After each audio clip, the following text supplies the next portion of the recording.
अस्सलामुअलैकुम। पेशे खिदमत है अंबर नाग मारिया सीरीज की कहानी वीरान मीनार, दूसरा हिस्सा। अकरबा भी कारण वीरान मीनार में दाखिल हो गई। उसे मीनार के अंदर जाते देखकर अंबर ने कहा, केटी, जरूर इस औरत का ताल्लुक थ्यूसोंग के आसेब से है, क्योंकि यही वो मीनार था जहां थ्यूसोंग मेरे साथ एक बार आया था। यह औरत भिखारन नहीं हो सकती। केटी गौर से मीनार को तक रही थी, कहने लगी, लेकिन ऐसा भी तो हो सकता है कि यह औरत इसी जगह रात गुजारती हो। अंबर बोला, अगर ऐसी बात थी तो इसने हमसे यह सब कुछ छुपाया क्यों, और फिर वो वीरान मीनार के नाम पर चौंकी क्यों थी। केटी ने कहा, अब हमें क्या करना चाहिए, फिर हम मीनार के अंदर तो नहीं जा सकते। काश इस वक्त मैं गैबी हालत में होती, फिर मैं बड़ी आसानी से वीरान मीनार के अंदर जाकर मालूम कर सकती थी कि अंदर ये भिकारन औरत क्या कर रही है। अंबर और केटी वहीं चट्टानों के पीछे बैठ गई। अंबर ने कहा, अब तो एक ही तरीका है कि अंधेरा हो तो मैं रेंगता हुआ अंदर जाऊं और मालूम करूं कि ये औरत अंदर क्या कर रही है और असल में ये कौन है। केटी ने कहा, तुम तो इस वक्त भी जा सकते हो। अगर वो तुम्हें देख भी लेगी तो तुम कह देना कि तुम भी रात गुजारने के लिए जगह तलाश करते आ गए हो। अंबर ने कहा, इससे इस औरत को मुझ पर शक पड़ सकता है, लेकिन फिर भी मैं जानता हूँ ये खतरा मोल लेना होगा। तुम इसी जगह ठहरना, अगर इस अरसे में भिकारन बाहर आए तो तुम इधर उधर छुप जाना। ये कहकर अंबर वीरान मीनार की तरफ चला। वो चट्टानों की दूसरी तरफ चला गया। यहाँ से वो पत्थरों के दरमियान से गुजरता हुआ वीरान मीनार के दरवाजे के पास आकर आहिस्ता से बैठ गया और कान अंदर लगाकर सुनने की कोशिश करने लगा। उसे ऊपर वाली दूसरी मंजिल से किसी के टहलने की आवाज आ रही थी। अंबर सीढ़ी में आ गया और एक एक जीना करके ऊपर चढ़ने लगा। सीढ़ियों में अंधेरा था, दूसरी मंजिल का दरवाजा गायब था। अंबर बिल्कुल सांप की तरह रेंगकर सीढ़ी चढ़ा था। उसने आहिस्ता से सर आगे करके देखा। उसे वही भिकारन कोठरी के दरमियान में राख के ढेर के सामने बैठी नजर आई। उसकी पीठ उस तरफ से अंबर की जानिब थी। अंबर को उसके बूढ़े चेहरे का एक रुख नजर आ रहा था। वो मुंह ही मुंह में कोई मंत्र पढ़ रही थी। फिर अचानक उसने अपने दोनों हाथ ऊपर बुलंद किए और उसके हलक से एक अजीब सी आवाज निकली और अंबर की आंखों ने एक हैरत अंगेज मंजर देखा। भिकारन बूढ़ी औरत से एकदम जवान लड़की बन गई। अंबर का दिल उछलकर उसके सीने से बाहर आने लगा, क्योंकि उसने उस लड़की को पहचान लिया था। ये वही लड़की अकरबा थी जो एक बदहाल लड़की बनकर उनके साथ वरिंगल तक गई थी और वहां से थ्यूसोंग को अगवा करके फरार हो गई थी। एक बार तो अंबर के जिस्म में भी खौफ की ठंडी लहर दौड़ गई। अब उसे एहसास हुआ कि कहीं उस पर भी आसेब का असर न हो जाए, लेकिन ये सोचकर उसे हौसला हुआ कि अगर ये लड़की अकरबा भिकारन औरत के रूप में उसे और केटी को नहीं पहचान सकती तो अब उसे कैसे पहचानेगी। मगर अंबर उसके सामने नहीं जाना चाहता था। वो वहीं सीढ़ियों में दुबका रहा। अकरबा लड़की ने जवान होते ही ठंडी राख पर मंत्र पढ़कर फूंक मारी और कहा, उस्तापा गुरु, मैं शहर से वापस आ गई हूँ। मुझे अंबर और थ्यूसोंग के दोस्तों में से कोई भी नजर नहीं आया। मेरे लिए क्या हुक्म है। अब अंधेरा वीरान मीनार में छा गया था। अंबर को अंधेरे में बखूबी नजर आ रहा था। उसकी आंखें अकरबा लड़की पर लगी हुई थीं। इतने में ठंडी राख में से एक कछुए जितना बड़ा सा बिच्छू अचानक बाहर निकल आया।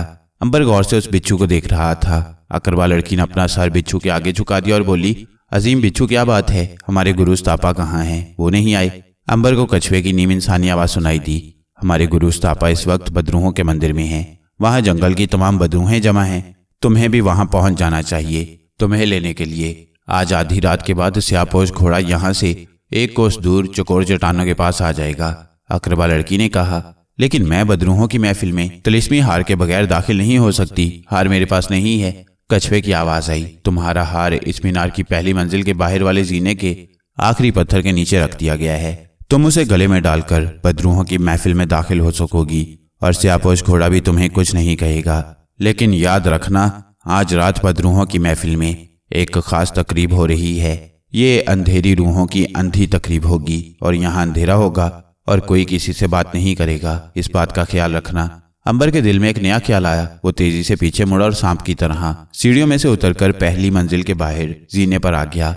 उसने आखिरी पत्थर को हटाया तो नीचे एक स्याह मनकों वाला हार पड़ा था। अंबर ने उसे उठाया और तेजी से उस चट्टान की तरफ दौड़ा जहां केटी भी उसका इंतजार कर रही थी। उसने केटी को हार दिखाकर कहा, मैं इस हार को पहनकर आज रात बदरूहों की महफिल में जा रहा हूँ। केटी ने कहा, आखिर वो औरत कहाँ रह गई? अंबर ने कहा, केटी, तुम ये सुनकर हैरान होगी कि भिकारन औरत असल में वही अकरबा लड़की है जिसने थ्यूसोंग को अगवा किया था। ये तुम क्या कह रहे हो? केटी को यकीन नहीं आ रहा था। अंबर ने कहा, इस वक्त खामोश रहो और यहाँ से भागो, क्योंकि अकरबा बाहर आने वाली है। मैं उसका हार उठा कर ले आया हूँ। आखिर हम जा कहाँ रहे हैं? केटी ने दौड़ते हुए पूछा।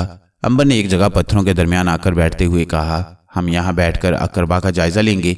वो मीनार से बाहर आकर पत्थर के नीचे से हार निकालने की कोशिश करेगी। जब उसे हार ना मिला तो मैं देखना चाहता हूँ कि उस पर क्या रद्द अमल होता है। उसकी नजरें मीनार के दरवाजे पर जमी हुई थीं। अंधेरा गहरा हो गया था, मगर केटी और अंबर उस अंधेरे में बखूबी देख सकते थे। इतने में अकरबा लड़की वीरान मीनार के दरवाजे में नमदार हुई। उसने बाहर आकर जीने के आखिरी पत्थर को एक तरफ हटाया, फिर झुककर मिट्टी इधर उधर करने लगी। जब उसे हार ना मिला तो वो तेजी से वापस ऊपर मीनार में चली गई। थोड़ी देर बाद फिर वापस आ गई और दरवाजे के बाहर खड़े होकर उसने इधर उधर देखा। अंबर ने कहा, शायद किसी ने उसे ऊपर कहा है कि तुम्हारा हार जिसके पास है वो दूर चट्टानों में छुपा बैठा है। केटी आहिस्ता से बोली, अब क्या होगा? वो तो हम पर कोई आसेब कर देगी। अंबर ने कहा, अभी मालूम हो जाता है कि उन लोगों को हमारी मौजूदगी का इल्म हुआ है या नहीं। मुझे यकीन है कि ये लोग गैब का इल्म नहीं रखते। अंबर का ख्याल बिल्कुल दुरुस्त था। अकरबा लड़की आहिस्ता आहिस्ता चलती उनके करीब से गुजर गई। जब वो कुछ फासले पर गई तो अंबर ने कहा, देखा, उसे हमारी मौजूदगी का इल्म नहीं हो सका। केटी ने धीमी जुबान में कहा, क्या यही वो बूढ़ी भिकारन औरत है? अंबर ने कहा, हाँ, और यही वो अकरबा लड़की है जो थ्यूसोंग को अपने साथ फुसलाकर जंगल में ले गई थी और फिर उसे गायब कर दिया। मगर ये अब कहाँ जा रही है? केटी ने पूछा। ये मुझे भी मालूम नहीं, लेकिन मैं आज रात बदरूहों की महफिल में जाने का फैसला कर चुका हूँ। मुझे यकीन है कि वहां थ्यूसोंग भी जरूर होगा। केटी बोली, मगर पहले ये तो देखें कि ये अकरबा लड़की कहाँ जा रही है। चलो इसका ताकुब करते हैं। अंबर और केटी चट्टानों के पत्थरों से निकलकर अकरबा लड़की के पीछे पीछे चल पड़े। अकरबा को जब जीने के नीचे तिलिस्मी हार ना मिला तो वो भागकर ऊपर गई। राख के ढेर में से कछुए को बुलाया और कहा कि पत्थर के नीचे हार मौजूद नहीं है। कछुए ने कहा, उस हार को तलाश करो, वो तुम्हारे लिए वहां रखा गया था। अगर वो हार ना मिला तो तुमको इसकी सजा भुगतनी पड़ेगी और गुरुस्तापा की सजा से तुम खूब वाकिफ हो। तुम्हें गर्म राख के ढेर में दबा दिया जाएगा। अकरबा ये सुनकर खौफजदा हुई और नीचे को दौड़ी। उसने पत्थरों को हटाकर तिलिस्मी हार को जगह जगह तलाश करने की कोशिश की, मगर हार तो वहां पर था ही नहीं। उसे कहां से मिलता? दूर चट्टान के पीछे छुपे अंबर और केटी उस असेबी लड़की को हार तलाश करते देख रहे थे। जब अकरबा लड़की को वहां हार ना मिला तो वो समझ गई कि वहां कोई चोर चोरी की नीयत से आया होगा। उसने जीने का पत्थर उकड़ा हुआ देखा तो समझा कि शायद इसके नीचे कोई खजाना दबा हुआ है। चुनाचे वो हार लेकर फरार हो गया है। अकरबा लड़की चोर की जुस्तजू में बंदरगाह की तरफ चली तो केटी ने कहा, अंबर भैया, वो हमारी तरफ आ रही है। अंबर ने कहा, चट्टान के पीछे हो जाओ, वो हमें नहीं देख सकेगी। केटी और अंबर चट्टानों के पीछे छुप गए। एक छोटी सी दर्ज में से अंबर अकरबा लड़की को देख रहा था। वहां अब रात का अंधेरा जरूर फैल चुका था, मगर अंबर और केटी की आंखें उस अंधेरे में भी रोशन थी। अकरबा जब चट्टान के करीब से गुजरने लगी तो अचानक उसे अपने तिलिस्मी हार की किरणों की गर्मी महसूस हुई। अकरबा लड़की चट्टान की तरफ बढ़ी, क्योंकि तिलिस्मी हार की गर्मी उस चट्टान की तरफ से ही उसे महसूस हो रही थी। जो ही अंबर ने अकरबा को अपनी तरफ आते देखा तो उसने केटी के कान में कहा, जल्दी से इस गड्ढे में उतरकर छुप जाओ, जल्दी करो। केटी फौरन करीबी गड्ढे में उतरकर छुप गई। इतने में अकरबा लड़की चट्टान की ओट में अंबर के सामने आ गई। अंबर भी उठ खड़ा हुआ। दोनों एक दूसरे को अपनी खास ताकत के जरिए अंधेरे में देख रहे थे। अकरबा लड़की ने अंबर को और अंबर ने अकरबा लड़की को पहचान लिया था। अंबर ने तंजिया अंदाज में हंसते हुए कहा, आखिर तुम मुझे मिल ही गई। तुम्हारी खैरियत इसी में है कि मुझे ये बता दो कि थ्यूसोंग को तुमने कहाँ पहुंचाया है, वो कहाँ है। अकरबा लड़की अगरचे अंबर को सामने देखकर एक लम्हे के लिए घबरा जरूर गई थी, लेकिन आखिर वो असेबी लड़की थी। उसने अपना हाथ ऊपर उठाया और बोली, अंबर, इस वक्त तुम मेरे तिलिस्मी चक्कर के असर में हो। तुम्हारी खैरियत भी इसी में है कि जो तिलिस्मी हार तुम जीने के पत्थर में से उठाकर लाए हो मेरे हवाले कर दो। अंबर ने जेब से तिलिस्मी हार निकाला और उसे मुट्ठी में लेकर कहा, यह हार तुम्हारे हवाले उसी सूरत में करूंगा कि तुम मुझे थ्यूसोंग का पता बता दो कि वो कहाँ है। अकरबा लड़की को गुस्सा आ गया। उसके हलक से एक चीख निकली। उसने अंबर की जानिब अपने दोनों हाथों का इशारा किया। उसका ख्याल था कि अंबर पर उसने जो तिलिस्म किया है वो उसकी ज़द में आकर बिच्छू बन जाएगा, मगर ऐसा ना हुआ। अंबर ने अकरबा लड़की को गर्दन से दबोच लिया। अकरबा लड़की ने दूसरा तिलिस्म फेंका, मगर उसका भी असर ना हुआ। अंबर ने आगे बढ़कर देखा। उसे अकरबा लड़की की गर्दन में घुसे हुए एक कील का एक हिस्सा बाहर को निकला हुआ महसूस हुआ। अंबर ने कील को पकड़ लिया। अकरबा ने चीख मारकर कहा, मुझे छोड़ दो, मुझे छोड़ दो। अंबर ने कहा, थ्यूसोंग कहाँ है, बताओ। अकरबा ने कहा, मैं नहीं बता सकती, मुझे इसका हुक्म नहीं, मुझे छोड़ दो। अंबर को गुस्सा आ गया। उसने अकरबा लड़की की गर्दन से कील बाहर खींच दिया। कील के बाहर निकलते ही अकरबा लड़की गायब हो गई और अंबर को अंधेरे में एक स्याह बिच्छू नजर आया जो उछलकर अंधेरे में गुम हो गया। केटी ने गड्ढे से बाहर आते हुए पूछा, ये लड़की कहाँ चली गई? अंबर ने कहा, गायब हो गई। ये देखो, उसकी गर्दन में ये कील ठुकी हुई थी। केटी बोली, इसे फेंक दो। अंबर ने कहा, नहीं, इसे मैं अपने पास रखूंगा। अभी थ्यूसोंग नहीं मिला, ये कील उसकी तलाश में हमारे काम आ सकता है। केटी ने पूछा, अंबर, तुम पर इस तिलिस्मी लड़की के जादू का असर क्यों नहीं हुआ? अंबर बोला, इसलिए कि मेरा इरादा और खुदा पर एतकाद मजबूत था। केटी ने कहा, मगर इससे पहले तो तुम पर जादू का असर हो जाया करता था। अंबर कहने लगा, इसकी वजह यह है कि जब मेरा इरादा और खुदा पर एतमाद डगमगा जाता है तो जादू का असर हो जाता है। जिस वक्त मेरा ईमान पुख्ता होता है जादू का असर नहीं होता। याद रखो, जिस आदमी का इरादा मजबूत हो, जो खुदा पर पक्का ईमान रखता हो, उस पर दुनिया के किसी जादू का असर नहीं हो सकता। केटी ने कहा, मगर अब हमें क्या करना होगा? इस लड़की ने तो हमें थ्यूसोंग के बारे में कुछ भी नहीं बताया। अंबर बोला, तिलिस्मी हार मेरे पास है। आज रात किसी खुफिया जगह पर इन आसेबी रूहों की महफिल लग रही है। मैं वहां जा सकता हूँ क्योंकि तिलिस्मी हार मेरे पास है। हो सकता है वहां से थ्यूसोंग का कोई सुराग मिल जाए। केटी ने कहा, इसमें बहुत खतरा है अंबर। अगर उन आसेबी बदरूहों को तुम्हारा पता चल गया तो तुम वहां से कभी वापस ना आ सकोगे। फिर मैं क्या करूंगी? अंबर कहने लगा, मेरा मिशन अपने दोस्त की तलाश है। मैं किसी दुनियावी लालच या खुदगर्जी या दौलत हासिल करने के लिए ये काम नहीं कर रहा। खुदा मेरी मदद करेगा, तुम बेफिक्र हो। आओ कारवांसराय में चलते हैं। दोनों कारवांसराय की कोठरी में आ गए। जब आधी रात होने लगी तो अंबर ने केटी से कहा, तुम यहाँ रहकर मेरा इंतजार करना। मैं आसेबी रूहों की महफिल में शिरकत करने जा रहा हूँ। जब तक मैं वापस ना आ जाऊं तुम यहाँ से कहीं मत जाना। केटी ने तशवीश का इजहार किया और कहा कि वो भी उसके साथ जाएगी। अंबर ने कहा कि वो उसके साथ नहीं जा सकती, उसे सराय की कोठरी में ही रहना होगा। केटी खामोश हो गई। अंबर ने तिलिस्मी हार अपने गले में डाला और समुद्री चट्टानों की तरफ रवाना हो गया। उस वक्त वह भिखारी के भेष में नहीं बल्कि अपनी असली शक्ल में था। रात अंधेरी और सुनसान थी। वो वीरान मीनार के करीब से गुजरता हुआ दूर समुद्र के किनारे उस मुकाम पर पहुंच गया जहां एक चट्टान का तख्त सा बना हुआ था। कछुए ने अकरबा को इसी जगह रुकने को कहा था। वहां एक स्यापोश घोड़े को आधी रात के बाद आकर उसे आसेबी बदरूहों के महफिल में ले जाना था। अंबर के दिल में तरह तरह के ख्याल आ रहे थे। एक तो अपनी शक्ल से पहचाना जा सकेगा, ना जाने आसेबी रूहें या बदरूहें वहां उसके साथ क्या सलूक करें। अगर वो किसी तरीके से अपने चेहरे को छुपा सकता तो बेहतर था, लेकिन वो तो किसी एतबार से भी कोई ऐसी रूह नहीं लग रहा। अंबर इस कश्मकश में था कि उसे दूर समुद्र के किनारे एक साया अपनी तरफ बढ़ता नजर आया। अंबर उसे देखने लगा। ये एक घोड़ा था जिसके ऊपर स्याह चादर पड़ी थी और उसका चेहरा भी स्याह चादर में छुपा हुआ था। ये स्याहपोश घोड़ा अंबर के करीब आकर खड़ा हो गया। तिलिस्मी हार अंबर ने गले में पहन लिया था। घोड़ा अंबर के पास रुकते ही हिनहिनाया। अंबर को आवाज सुनाई दी, ऐ तिलिस्मी हार वाली बदरू, मेरे ऊपर एक स्याह लिबादा रखा है, उसे पहन लो। अंबर यही चाहता था। उसने जल्दी से घोड़े की पीठ पर रखा हुआ लिबादा उठाया। ये लिबादा ऐसा था कि उसके साथ सर पर पहनने के लिए एक स्याह नकाब वाली टोपी भी थी। अंबर ने उसे पहन लिया। अब वो सर से पांव तक स्याहपोश हो गया था। स्याह टोपी एक नकाब की तरह उसकी गर्दन तक आ गई थी। तिलिस्मी हार अंबर की गर्दन में पड़ा था और तिलिस्मी कील उसकी जेब में था। घोड़ा एक बार फिर हिनहिनाया। अंबर को आवाज आई, मेरी पीठ पर बैठ जाओ। अंबर स्याहपोश घोड़े की पीठ पर बैठ गया। घोड़ा वापस मुड़ा और अंधेरी रात में समुद्र के किनारे किनारे चल पड़ा। कुछ दूर चलते रहने के बाद घोड़े ने अपनी अगली टांगे ऊपर उठा ली और फिजा में ऊपर को उठने लगा। घोड़ा अब हवा में परवाज कर रहा था। उसकी रफ्तार काफी तेज थी। अंबर घोड़े की पीठ पर बैठा सोच रहा था कि ये उसे किसी दूसरे मुल्क तो नहीं ले जा रहा। स्याहपोश घोड़ा जंगल के ऊपर से उड़ते हुए एक ऐसी जगह आकर मुड़ गया जहां जमीन पर बड़ी बड़ी नोकीली चट्टानें सर उठाई खड़ी थीं। स्याहपोश घोड़ा नीचे आया तो एक स्याह बादल ने उन्हें अपनी लपेट में ले लिया। उस काले बादल का अंधेरा इतना स्याह था कि अंबर को भी कुछ नजर नहीं आ रहा था। घोड़े का रुख नीचे को था। फिर घोड़े के कदम जैसे जमीन पर जा लगे और वह आहिस्ता आहिस्ता चलने लगा। काला स्याह बादल अभी तक अंबर को अपने घेरे में लिए हुए था। ये बादल भी गोया उसके साथ साथ चल रहा था। अब अंबर ने महसूस किया कि घोड़े के पांव पत्थरों पर पड़ने के बाद उसकी आवाज गूंज रही है। इसका मतलब था कि वो किसी गार में आ गई हैं। फिर अंधेरा कम होने लगा। अब अंबर ने देखा कि उसके आसपास कहीं कहीं ऐसे नुक्ते चमक रहे हैं जैसे किसी जानवर की आंखें अंधेरे में चमकती हैं। घोड़ा एक तरफ घूमने के बाद रुक गया और अंबर को घोड़े की आवाज आई, ऐ आसेबी रूह, यहाँ उतर जा, मुझे वापस जाना है। अंबर घोड़े से उतर पड़ा। घोड़ा फौरन ही गायब हो गया। अंबर स्याह निकाब और स्याह लिबादे में वहां खड़ा आंखें फाड़ फाड़ कर तकने लगा। उसे अपने पास कुछ नजर नहीं आ रहा था, सिर्फ दूर दूर नुक्ते से चमक रहे थे। अंबर ने जोर से आंखें मली। उसे फिर भी उन चमकीले नुक्तों के सिवा कुछ नजर न आया। इतने में एक सांप की फुंकार जैसी डरावनी और रोंगटे खड़े कर देने वाली आवाज आई। इस आवाज ने अंबर से कहा, आसेबी रूह, मेरे साथ आओ, बदरू सभा शुरू होने वाली है। अंबर ने गर्दन घुमाई तो उसे अपने ही तरह का एक स्याहपोश इंसानी हैवला दिखाई दिया।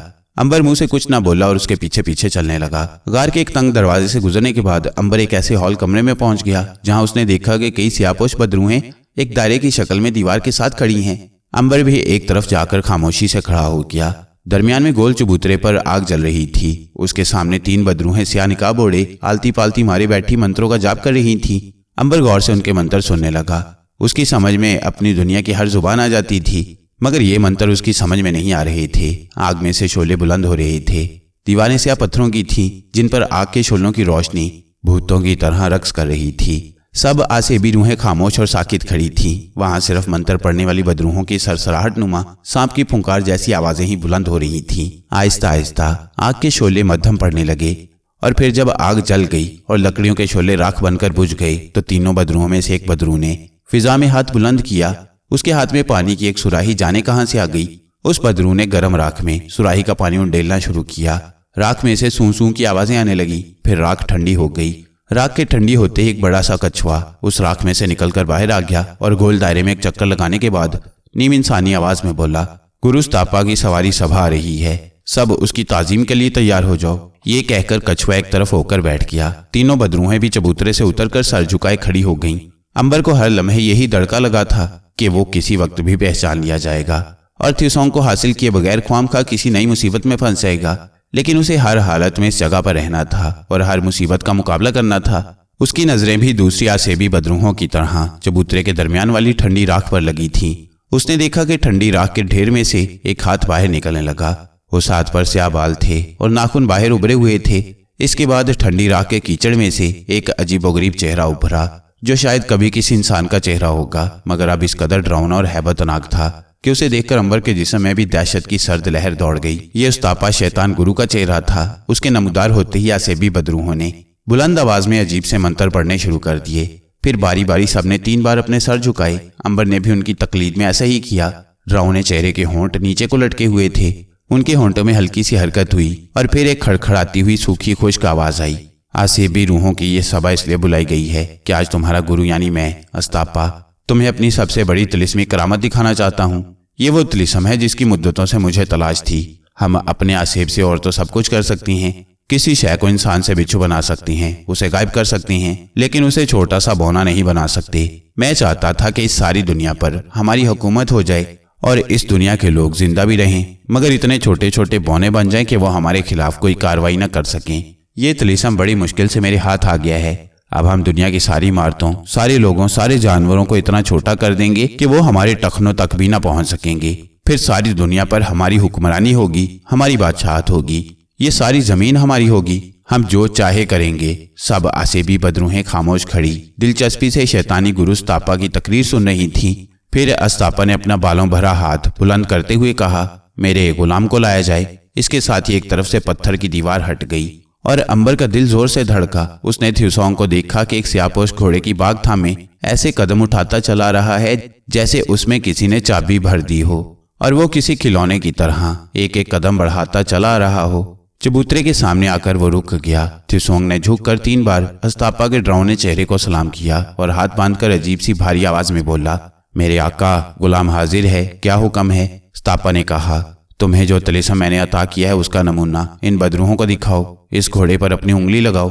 थ्यूसोंग ने झुककर सलाम किया और बोला, आपका हुक्म सर। आंखों पर साफ लग रहा था कि थ्यूसोंग अपने होशो हवास में नहीं है। उस पर किसी तिलिस्म का असर है और उसी जादू के असर की वजह से ऐसी बातें कर रहा है। थ्यूसोंग ने स्याहपोश घोड़े को अपनी खास तिलिस्मी उंगली से छुआ ही था कि घोड़ा 1 सेकंड से भी कम अरसे में इतना छोटा हो गया कि किसी को पहले तो नजर ही ना आया। फिर अस्तापा के हुक्म से थ्यूसोंग ने घोड़े को जमीन पर से उठाकर अपनी हथेली पर रख लिया। अस्तापा ने थ्यूसोंग को हुक्म दिया, अपनी हथेली पर रखे हुए घोड़े को एक एक करके सब आसेबी बदरूहों को दिखाओ। जो हुक्म मेरे आका। थ्यूसोंग ने झुककर कहा और स्याहपोश घोड़े को, जिसका साइज एक काले भवने जितना हो गया था, उठाकर अपनी हथेली पर रखा और दीवार के साथ दायरे की शक्ल में खड़ी स्याहपोश बदरूहों के पास आया। एक बदरू को बौने कद का घोड़ा दिखाता और आगे दूसरी बदरूहों के पास आ जाता। अंबर को मालूम था कि वो उसके पास भी आएगा। थ्यूसोंग हथेली पर स्याहपोश बौना घोड़ा रखे चला आ रहा था। अंबर ने सोच रखा था कि जो ही थ्यूसोंग उसके पास आएगा वो उसे उसके तिलिस्म से बेदार करने की कोशिश करेगा और उसे अपनी शनाख्त का एहसास दिलाएगा। थ्यूसोंग अब अंबर की साथ वाली स्याह बदरू के पास आ गया था। उसने बदरू को हथेली आगे करके घोड़ा दिखाया और फिर अंबर के पास आ गया। थ्यूसोंग ने उसे भी स्याहपोश बदरू ही समझा और हथेली आगे कर दी। अंबर ने आहिस्ता से कहा, थ्यूसोंग, मैं अंबर हूँ, तुम्हारा भाई अंबर। ये सुनते ही थ्यूसोंग ने चिल्लाकर कहा, अस्तापा, मेरे आका, ये कोई बाहर का आदमी है, ये बदरू नहीं है। मेरे खुदा। अंबर सर पीट कर रह गया। खुद थ्यूसोंग ने उसका भांडा फोड़ दिया। अब उसके पास भागने का कोई रास्ता नहीं था। थ्यूसोंग के इस ऐलान के साथ ही उस्तापा ने चीख मारी और कहा, इस आदमी को पकड़कर मेरे सामने पेश करो। ये हमारा दुश्मन हो गया है जो हमारा राज मालूम करने यहाँ आया है। अंबर पर बदरूहें टूट पड़ी, मगर अंबर की ताकत के आगे उनकी एक न चली। उस्तापा ने जब ये देखा तो चीखकर थ्यूसोंग को हुक्म दिया, इसको काबू में करो थ्यूसोंग। ये सुनते ही थ्यूसोंग उछलकर अंबर पर कूद पड़ा और उसे अपनी उंगली से छू दिया। अंबर फौरन ही नन्हा सा बौना बन गया। थ्यूसोंग ने उसे 2 उंगलियों में दबोचकर उठा लिया और उस्तापा के सामने लाकर रख दिया। उस्तापा ने फौरन ही उसे अपने बालों भरी मुट्ठी में जकड़ लिया और खड़खड़ाती आवाज में बोला, ये जिंदा इंसान बाहर से हमारे खुफिया ठिकाने का पता चलाने यहाँ भेजा गया था। इसे हम जिंदा नहीं छोड़ेंगे। फौरन सामने वाले गड्ढे में आग जलाई जाए। उसी वक्त बदरूहों ने गड्ढे में आग रोशन कर दी। जब उसके शोले उठने लगे तो उस्तापा ने कहा, थ्यूसोंग, इस दुश्मन बौने को उस आग में फेंक दो, ये इस आग में जलकर भस्म हो जाएगा। थ्यूसोंग ने बौने अंबर को गर्दन से पकड़ लिया। अंबर ने चिल्ला चिल्ला कर कहा, थ्यूसोंग होश करो, मैं अंबर हूँ, मैं अंबर हूँ। मगर थ्यूसोंग तो उस्तापा के जादू के असर में था। उस पर अंबर की चीखों पुकार का कुछ असर नहीं हो रहा था। थ्यूसोंग ने सब आसेबी बदरूहों के सामने अंबर को भड़कते हुए शोले में फेंक दिया। थ्यूसोंग पर उस्तापा के तिलिस्म का इस कदर शदीद असर था कि वो अंबर को पहचान नहीं सका था और उसे यह भी इल्म नहीं था कि अंबर आग में कभी नहीं जल सकता। अंबर एक नन्हे से बौने की शक्ल में भड़कते हुए शोलों में गिरते ही गड्ढे की तह में आग में सुरख अंगारों के ऊपर जा पड़ा। उसने ऊपर को देखा, उसे सिवाय शोलों के सुरख और जर्द मरगोलों के और कुछ दिखाई ना दिया। उस पर आग की तपिश का कुछ असर नहीं हो रहा था। सिर्फ इतना फर्क पड़ा था कि उसे सिवाय जर्द और सुरख शोलों के अपने इर्द गिर्द और ऊपर नीचे और कुछ नजर नहीं आ रहा था। अंबर अंगारों के दरमियान एक जगह छुप कर बैठ गया। अब उसे एक ही खतरा था कि जूं ही आग बुझी तो हो सकता है कि कोई बदरू उसकी हड्डियों को देखने के लिए आग को कुरीदे। अगर उसने ऐसा किया तो वो उसे जिंदा मिल जाएगा और उस्तापा पर हर राज खुल जाएगा कि अंबर मर नहीं सकता। उसकी वजह से मुमकिन है कि उस्तापा गुरु उसे भी थ्यूसोंग की तरह अपने तिलिस्म में जकड़कर अपने कब्जे में कर ले। अगर ऐसा हुआ तो फिर तो अंबर शायद ही वहां से थ्यूसोंग को लेकर फरार हो सके।